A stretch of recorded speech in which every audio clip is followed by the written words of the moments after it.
What's happening, everybody? Welcome to another episode here of the Side Guys Football Forum. I'm one of your co-hosts, Number the Side, joined as always by my good friend, my good buddy, the other half of the Side Guys, Mr. Tad the Side. And Tad, we took a little bit of a week off. We definitely wanted to, relax a little bit. Your school year ended. Yeah, it it was nice did. for Woohoo! Summer break, baby.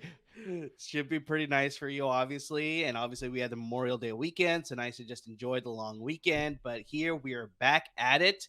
We're jumping into something that we've been teasing for probably the past month or so, maybe a little bit longer than that. I don't know, but Something like that. Close to it. Doesn't really matter. it's really exciting stuff now. We're getting into our new head coach deep dives here. But like we teased in our last episode, if you listen to it, we're doing the interesting spin on it with the fantasy aspect this year. So it should be good fun as you're getting ready. It's already June. It's, June 2nd as of recording here. So, fantasy football season is right around the corner. We're less than 100 days away from the NFL kicking off too. So, it's never too early to start prepping for your fantasy leagues for sure. So, yeah, I don't think this could come at a better time. What do you think, Ted? Oh, I think this is great. It's again, I always say this on the show, and you laugh like it's a joke, but it's really not a joke. Friends of ours, if you're listening to this, we're lying. Don't listen to our advice. It's all false. If you're not a friend of ours and you're just a normal listener, we're geniuses. I guess you could say that. Yeah, for sure. no, exactly. Hey. I could go grab my fantasy football trophy right now to prove it. I had the bona fides, my friend. No, you're right. I had the bona fides. But definitely one of our partners has the bona fides as well, and that's our partners at Bet Online. So our partners at Bet Online continue to be the number one source for all of your betting needs and sports info. Find all the latest odds, news, and sports developments for the NBA Finals starting up right now. We're close to the Stanley Cup Finals. I think we're in the conference finals for both leagues there. I'm not a huge hockey guy, so I have no idea there. It's okay. I didn't know. I was at a bachelor party this weekend, and I heard Oilers. I'm like, why the hell are you guys talking about the Oilers? And they're like, dude, they're in the conference finals. I was like, really? Yeah. But hey, Oilers are in the finals, so check out those odds. Exactly. Obviously, Major League Baseball is coming towards the middle of the season. The third of the season's done. We got the Brewers. UFC MMA fights, obviously, and of course, NFL future odds. So, team win-losses, who's going to win the various awards, MVP, Rookie of the Year, Defensive Rookie of the Year, all of that. So you can bet on all that for sure. So BetOnline is your continued source for all sports wagering needs, including live betting and the fan favorite Vegas casino and poker games. So, hey, it's really easy to get started. Head to the website and use your mobile device to sign up and use our promo code BELIEVE. That's capital BLEAV to receive 50% welcome bonus on your deposit. So, that promo code again is BELIEVE. That's capital BLEAV, and you'll get a 50% welcome bonus. Do that through the website or on your mobile device. But hey, Bet Online, where the game starts. So, it's exciting stuff. Definitely check them out for all of your betting needs. But hey, as we get into it here, Tad, let's not waste any more time. We're going to dive into these new head coaches that have been hired. We have 10 of them. So we're going to break them down over the next handful of weeks. A third of the league has new coaches. That's insane. Very true. It's pretty insane. I agree with that. And yes, I know it's not exactly a third before you mathematicians start coming at me. So we're going to break down two at a time through each episode over the course of the next handful of weeks here. So we're going to start with some fun here, Tad. You took all the NFC teams. I took all of the AFC teams. And so let's start with your first team here, and that is the Minnesota Vikings with head coach Kevin O'Connell. All right, before we start that, odds on me pronouncing mathematician correctly on the first try. You said it right. I know I said it right. I'm just asking, what are the odds on that? Because I'm putting that at plus 500 at least. But while we're taking bets, let's take some bets on Kevin O'Connell's past here. Let's give a quick intro on Kevin O'Connell. So, Amir, yes or no, plus 500, is this answer. Where did Kevin O'Connell go to college?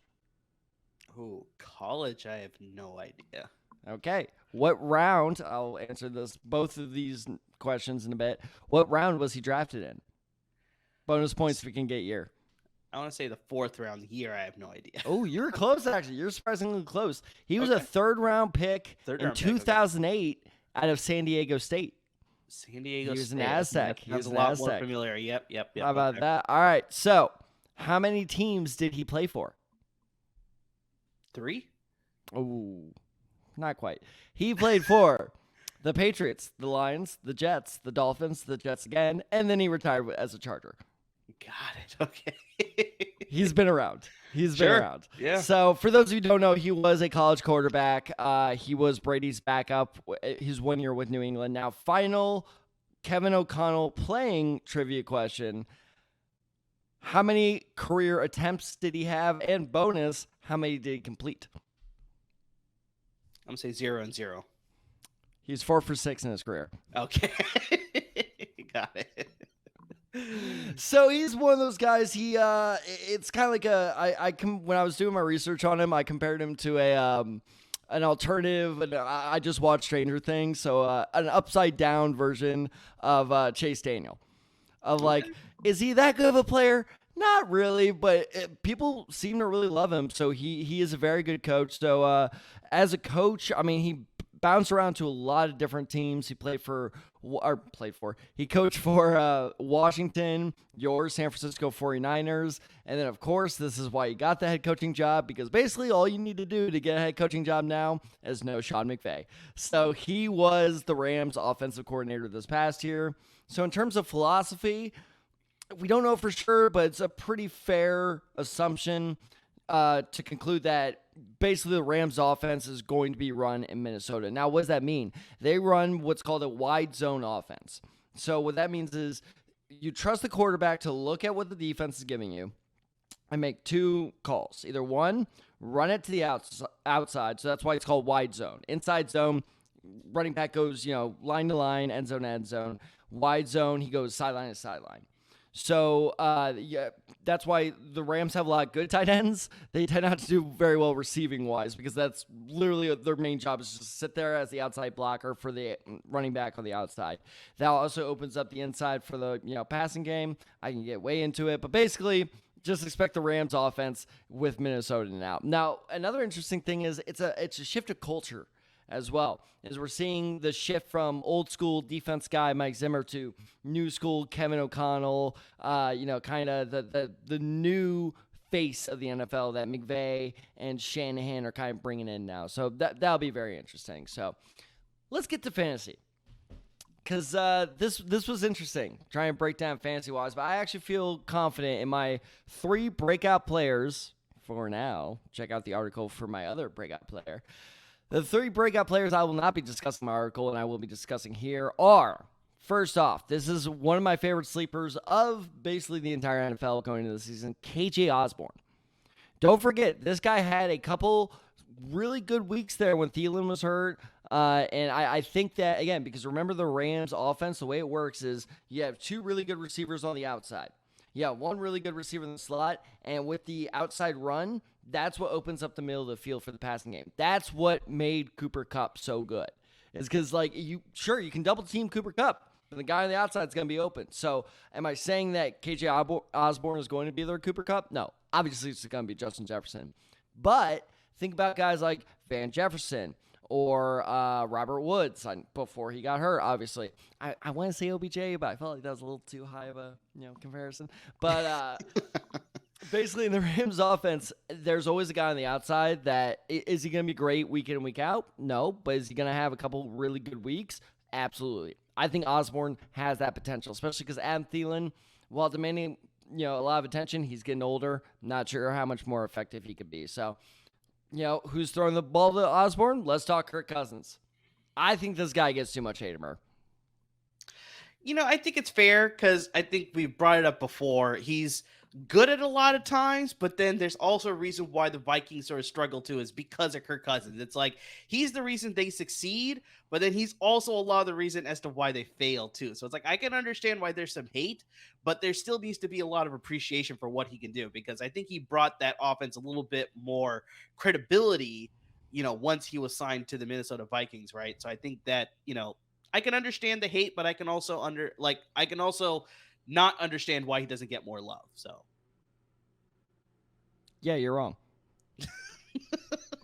So, no, I mean, obviously I'm kidding. No, I do understand why he gets the hate he does.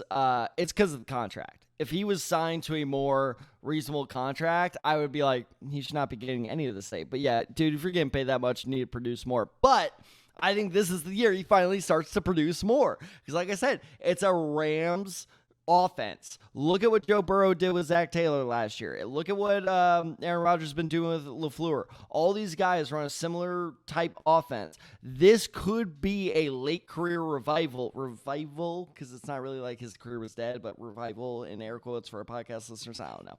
But I really do think Kirk Cousins could be a sneaky good, at worst, QB2 option.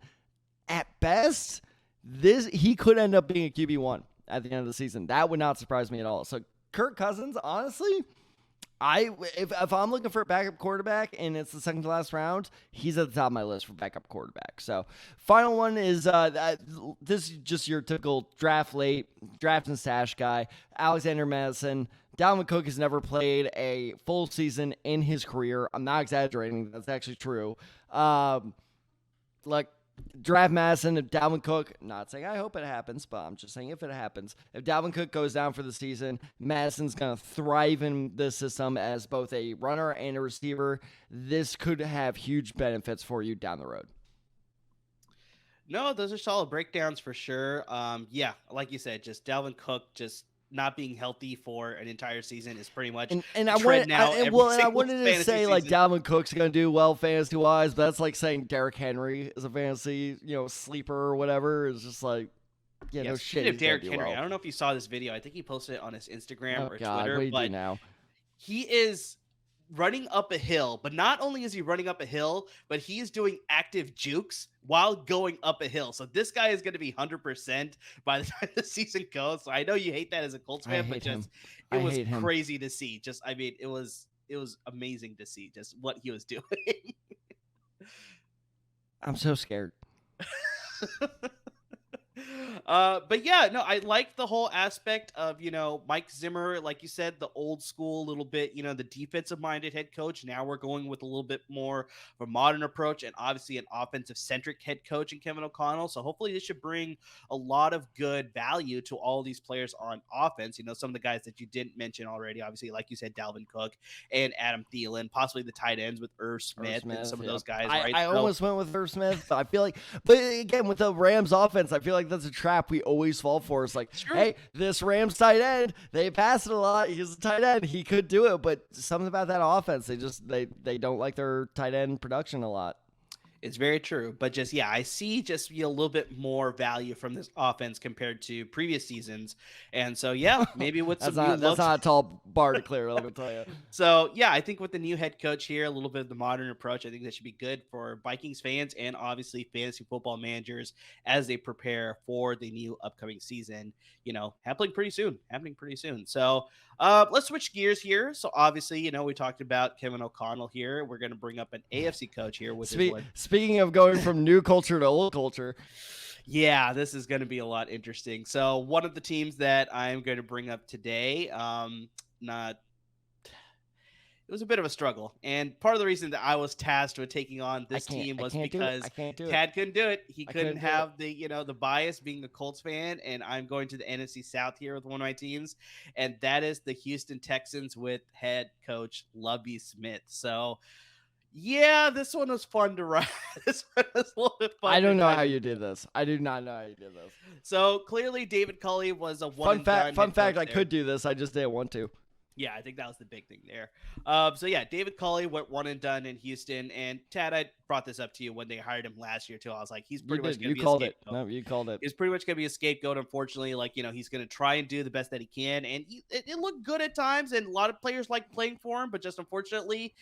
Yeah, just the way the season went and all the Deshaun Watson drama and it was just they needed to move in a different direction. I'm very surprised in the direction that they went in. They brought in Lovey Smith to be their new head coach. He was their assistant head coach / defensive coordinator last year. And then they were like, all right, let's just promote him to head coach now. So I don't know how this era is going to go. This is now his third stint as an NFL head coach. Obviously, he made a name for himself with the Chicago Bears being their head coach, but prior to that, he was a defensive coach with the Tony Dungy led Tampa Bay Buccaneers. Tony Dungy. The I hell was is thinking Tony too fast Dungy? there. Tony Dungy led Tampa Bay Buccaneers. He was a big proponent in learning the Tampa 2 defense that was installed there in Tampa Bay. So yeah, that's part of the reason why he's able to get the head coaching job with the Chicago Bears. Took the Bears to their Super Bowl appearance in just his third season, but coaching for 9 seasons, he took the team to the playoffs only 3 times. So it was a lot of, good and bad, probably more bad with Lovey Smith there, probably because of that sort of old school mentality that he was keeping there. Um, After he was fired by the Chicago Bears, he took a 2-year break. Then the Tampa Bay Buccaneers were like, hey, why don't we bring him back? And so he came back into the NFL, coached for the Tampa Bay Buccaneers for 2 years. It did not go well in Tampa Bay either. He decided Didn't he get fired because Jameis hated him? that seems very likely, but just yeah, that very It was either him or Raheem Morris. Like I just remember there was one coach that Jameis just despised. It was like I want him out of here. It's very possible. It's very possible. Imagining firing a coach so you can keep Jameis Winston. So he eventually left to go back to the college ranks now. So he was the head coach of the University of Illinois. It was not successful there either. It was very. I mean, how successful can you be coaching football at Illinois? Like, come on. The only thing that was successful about Lovey Smith's ahead time during being the head coach of the University of Illinois is he grew an impressive beard. Oh, dude, that Santa beard, that Santa beard is just glorious. I dream of getting there one day. Like we both do. Like that's he still has. Good he God. Still has. And so, heading into 2021, he was hired on as defense coordinator, assistant head coach. And then, they fired David Culley. They promoted Lovey Smith to head coach. Like I said, I don't know how long it's going to last, but hopefully some of his experience will rub off on this team and they can, assemble some sort of, relevance this coming season. So, what's the big thing with Lovey Smith? So obviously he's a defensive-minded head coach. So I mean, we're not going to get a lot of like you already alluded to, Tad. We're not going to get that modern approach to the NFL. He's going to be more focused on fixing up this defense. He's got some good pieces. He drafted Derek Stingley and Jalen Petrie to that defense, and that should be really good to hopefully jumpstart that defense that was pretty bad last year. But all the offense is going to fall on offensive coordinator Pep Hamilton. So Pep Hamilton, you may obviously know of. Former offensive coordinator with Stanford. He helped groom Andrew Luck. He went to the Indianapolis Colts where he helped groom Andrew Luck some more. He jumped around since then. He coached with Cleveland. He was with the Los Angeles Chargers for a bit.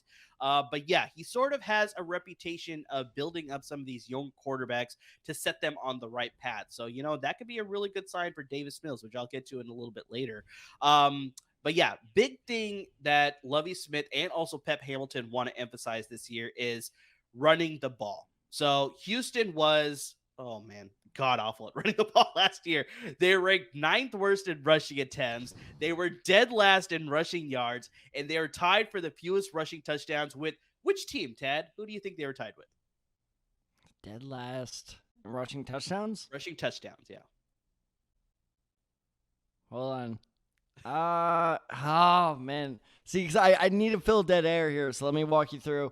For some reason, the first 2 teams that popped up in my head were Cleveland and Indianapolis, which I'm pretty sure are like the exact opposite end of the list. Those are completely wrong. I want to say Jacksonville, but that feels like too easy of an answer. Definitely not Atlanta because Cordero Patterson has a good year. Carolina, but not because of McCaffrey injuries, but I still feel like they were like, kind of 2/3 the way down the list. Not Arizona. I'm going to go, see, I want to say Seattle, but fucking Rashad Penny had that late. I'm going to go Miami. Miami. That's an interesting pick, but completely wrong. You're on the right coast. They're on the East Coast. They are the New York Football Giants. They both tied with the fewest rushing touchdowns in the league. Even if you told me it's a New York team, I would have guessed the wrong New York team. Exactly. So, damn it. That's a big thing that Lovey Smith and Pep Hamilton want to do. They want to emphasize the run game to obviously accentuate the pass game then. So, we'll see what sort of production we're going to get from that running game, but I think they're going to put more emphasis on it to obviously give more carries to the running backs in this season. So, who stands to benefit then? As a fantasy purposes, obviously, I'm going to go with one of their newly acquired pieces, former Indianapolis Colt, and that's Marlon Mack. So, you son of a bitch. So you have to look at the time when Lovey Smith was the head coach of the Chicago Bears. He liked having dual purpose running backs. So he had Thomas Jones for a long time. He took them to a Super Bowl, obviously. And then after that, Matt Forte, excellent at both pass catching and running Where'd the he ball. go to college? So, Tulane. Damn it. So Marlon Mack, I think, could definitely fill that role too. I don't think he was used as much as a pass catcher in Indianapolis that I think the Houston will, but he has the ability to. So I think he's going to be really able to accentuate both skills.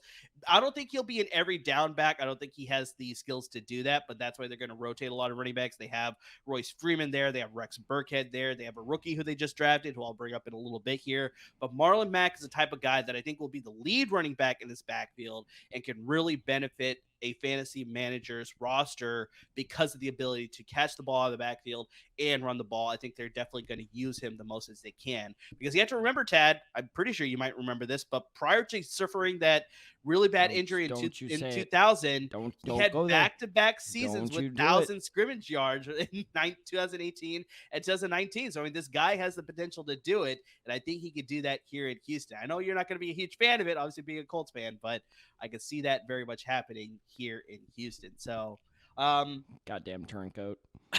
Name that I brought up earlier, Davis Mills. I think definitely, like I said, with Pep Hamilton's tutelage here, he groomed a lot of young quarterbacks like Justin Herbert and Andrew Luck, as mentioned. There's a few others that, make sure you turn into the article to get the full details on everything there. But yeah, Davis Mills, I think we saw a lot of progression towards the end of the season that we saw him literally learn, being thrown to the wolves or anything because Tyrod Taylor got hurt. And then just overall, even when Tyrod Taylor got healthy, Davis Mills just looked like a little bit of a better quarterback in that system. So I think going into year two, Pep Hamilton being more of a quarterback groomer, I think he could take him under his wing and really develop him into a better quarterback. So I'm not saying he's going to be a starting option for you. This is not a guy that you want as your QB1, but if you're playing in larger leagues, like, in a QB in 2 quarterback leagues or a super flex league, or definitely when the bye weeks roll around, this could be a really good addition to stream for sure when you're looking for bye week replacements. And then the last guy that I want to bring up, the rookie that I wanted to bring up, drafted out of the 4th round out of the University of Florida, that's Dameon Pierce.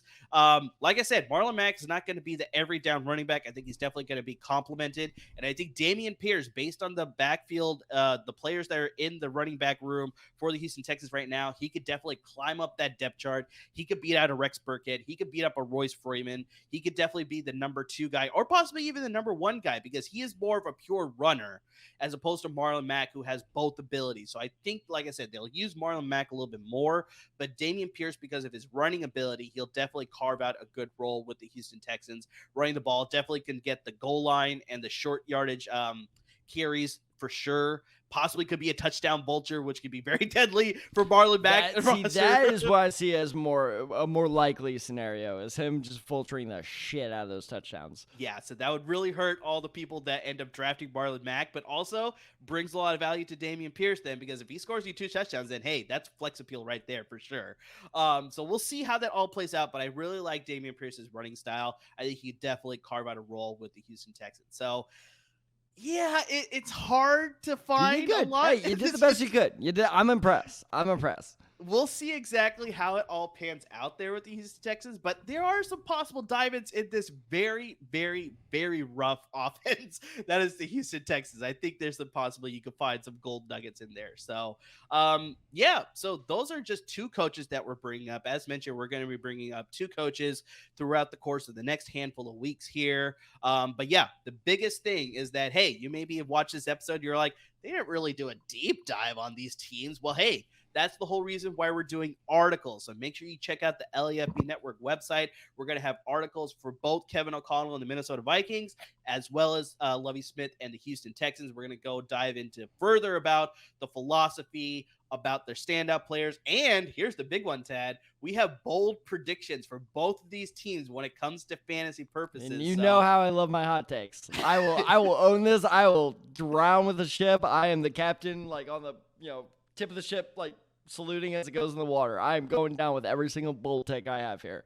Exactly. Allen Robinson will not finish as top 20 receiver.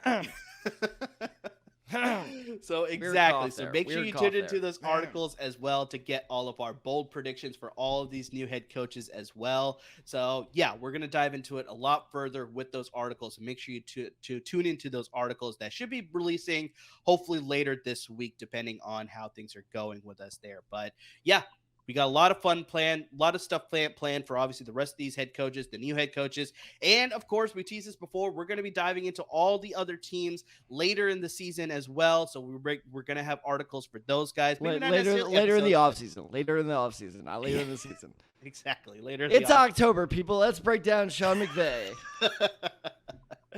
So yeah, make sure you tune in for that. Breaking news, he's the good coach. Best way you can always make sure you're up to date with everything that's happening with us is follow us on Twitter. You see all of our handles down below. You got my personal handle, @TheSide23. You got Tad's @TadTheSide94. You got the show handle, @TheDeciGuys. And of course, we're on Instagram. So make sure you follow us there at @TheDeciGuys.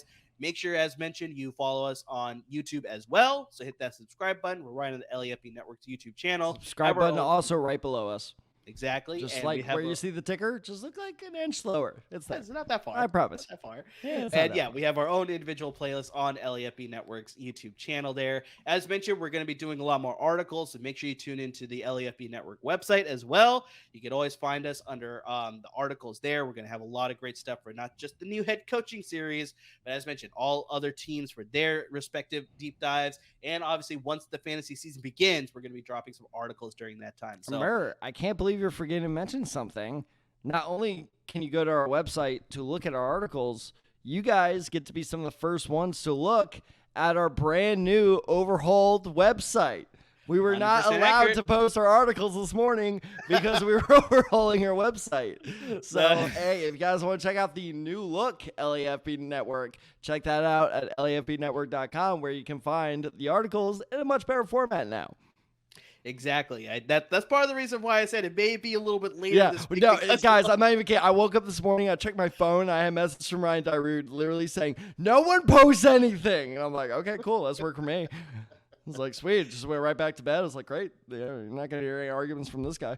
Exactly. So, Which, by the way, when Amir said articles will be up later this week, seeing how things go, that's seeing how Tad, gets his work done on time. Which is still a very big question mark. Yeah. But yeah, we definitely have a lot of things planned over the next couple of weeks. We took that week off to plan everything, so we hopefully got a lot of great content coming for you. That's what we tell ourselves, yeah. So hopefully we got a lot of great content coming for you guys, not just on YouTube, not just for the podcast, but also for the website as far as articles are concerned too. So I'm excited, Tad. I'm excited. I'm excited too, dude. That was good. And yeah, thank you for taking the Texans, because that just would have been a walking nightmare for me. So appreciate you guys all tuning in, and hey, make sure you tune in for the rest of our head coaching series that's going to be happening during the next couple of weeks, and everything else that's happening with the This Side Guys Football Forum. We really can't thank you enough, guys. Thanks for watching, everyone.